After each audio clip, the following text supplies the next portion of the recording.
virtual tentang Undang-Undang Cipta Kerja bersama jajaran pemerintah dan para gubernur. Dalam undang-undang tersebut terdapat 11 klaster yang secara umum bertujuan untuk melakukan reformasi struktural dan mempercepat transformasi ekonomi.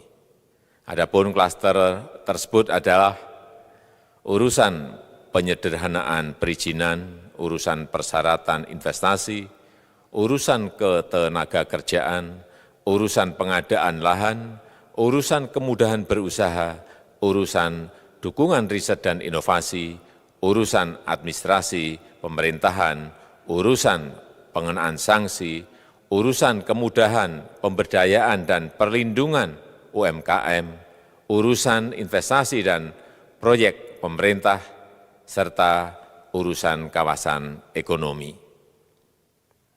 Dalam rapat terbatas tersebut, saya tegaskan mengapa kita membutuhkan Undang-Undang Cipta Kerja.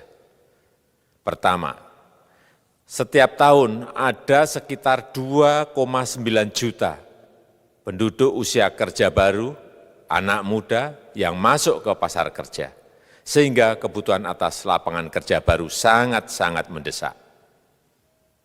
Apalagi di tengah pandemi, terdapat kurang lebih 6,9 juta pengangguran dan 3,5 juta pekerja terdampak pandemi COVID-19.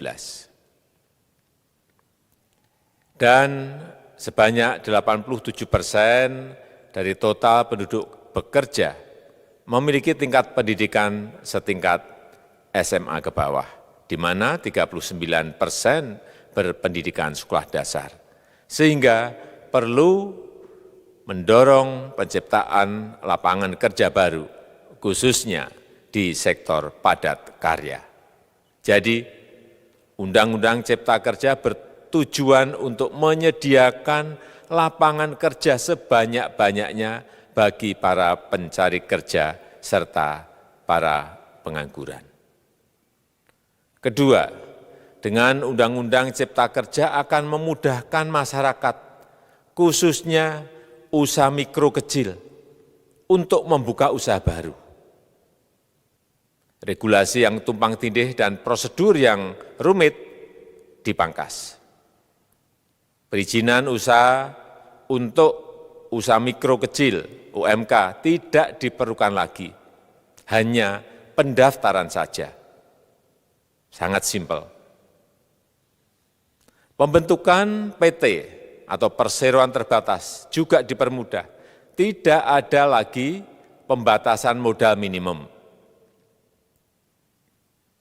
Pembentukan koperasi juga dipermudah.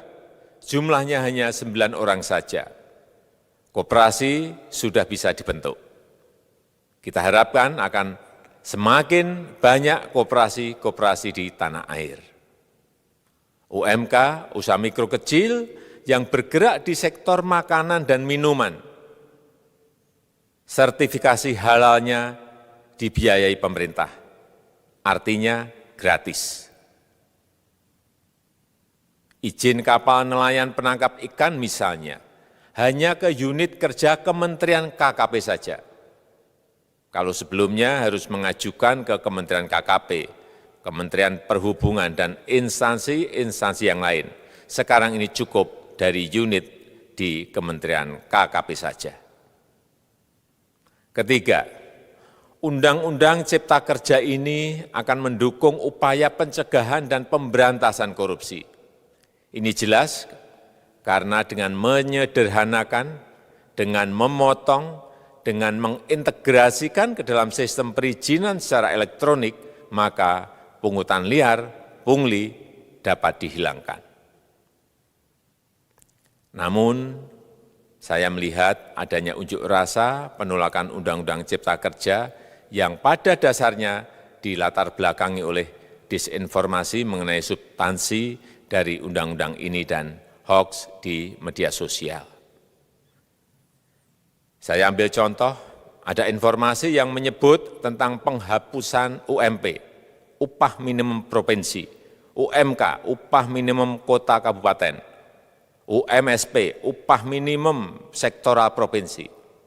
Hal ini tidak benar, karena faktanya upah minimum regional, UMR, tetap ada. Ada juga yang menyebutkan bahwa upah minimum dihitung per jam. Ini juga tidak benar. Tidak ada perubahan dengan sistem yang sekarang. Upah bisa dihitung berdasarkan waktu dan berdasarkan hasil. Kemudian adanya kabar yang menyebutkan bahwa semua cuti sakit, cuti kawinan, cuti khitanan, cuti baptis, cuti kematian, cuti melahirkan, dihapuskan. Dan tidak ada kompensasinya. Saya tegaskan juga ini tidak benar. Hak cuti tetap ada dan dijamin. Kemudian apakah perusahaan bisa mem-PHK kapanpun secara sepihak? Ini juga tidak benar. Yang benar, perusahaan tidak bisa mem-PHK secara sepihak. Kemudian juga pertanyaan mengenai benarkah jaminan sosial dan kesejahteraan lainnya hilang.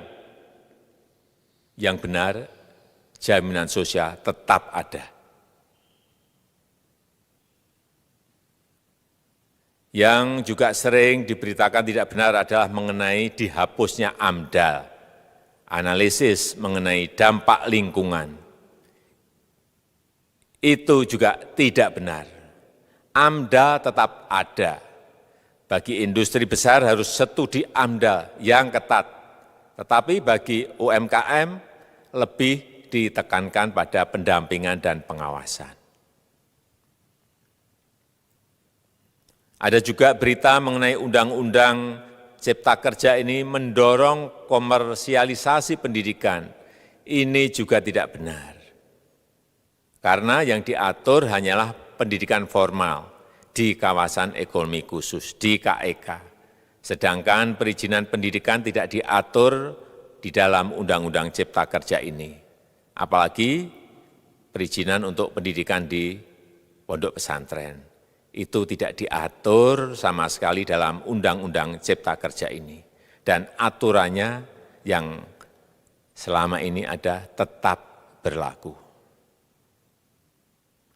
Kemudian diberitakan bahwa keberadaan bank tanah.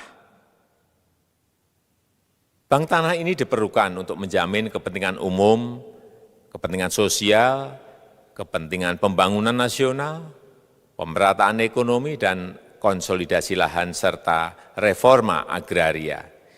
Ini sangat penting untuk menjamin akses masyarakat terhadap kepemilikan tanah, kepemilikan lahan, dan kita selama ini tidak memiliki bank tanah.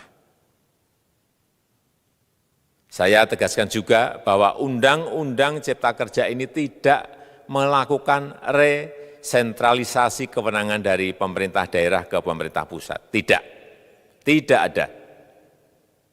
Perizinan berusaha dan pengawasannya tetap dilakukan oleh pemerintah daerah sesuai dengan NSPK, norma, standar, prosedur, dan kriteria yang ditetapkan pemerintah pusat. Ini agar dapat tercipta standar pelayanan yang baik di seluruh daerah, dan penetapan NSPK ini dapat nanti akan diatur di dalam PP atau peraturan pemerintah. Selain itu, kewenangan perizinan untuk non-perizinan berusaha tetap ada di Pemda, sehingga tidak ada perubahan. Bahkan kita melakukan penyederhanaan, melakukan standarisasi jenis dan prosedur berusaha di daerah. Dan perizinan berusaha di daerah diberikan batas waktu. Ini yang penting di sini. Jadi ada service level of agreement. Permohonan perizinan dianggap disetujui bila batas waktu telah terlewati. Saya perlu tegaskan pula bahwa Undang-Undang Cipta Kerja ini memerlukan banyak sekali peraturan pemerintah atau PP dan peraturan presiden atau Perpres. Jadi setelah ini akan muncul PP dan Perpres yang akan kita selesaikan paling lambat 3 bulan setelah diundangkan. Kita pemerintah membuka dan mengundang masukan-masukan dari masyarakat dan masih terbuka usulan-usulan dan masukan dari daerah-daerah. Pemerintah berkeyakinan melalui Undang-Undang Cipta Kerja ini jutaan pekerja dapat memperbaiki kehidupannya dan juga penghidupan bagi keluarga mereka. Dan kalau masih ada, jika masih ada ketidakpuasan terhadap Undang-Undang Cipta Kerja ini, silahkan mengajukan uji materi atau judicial review melalui MK, Mahkamah Konstitusi. Sistem ketatanegaraan kita memang mengatakan seperti itu. Jadi, kalau masih ada yang tidak puas dan menolak, silahkan diajukan uji materi ke MK. Saya rasa itu yang bisa saya sampaikan pada kesempatan yang baik ini. Terima kasih. Wassalamualaikum warahmatullahi wabarakatuh.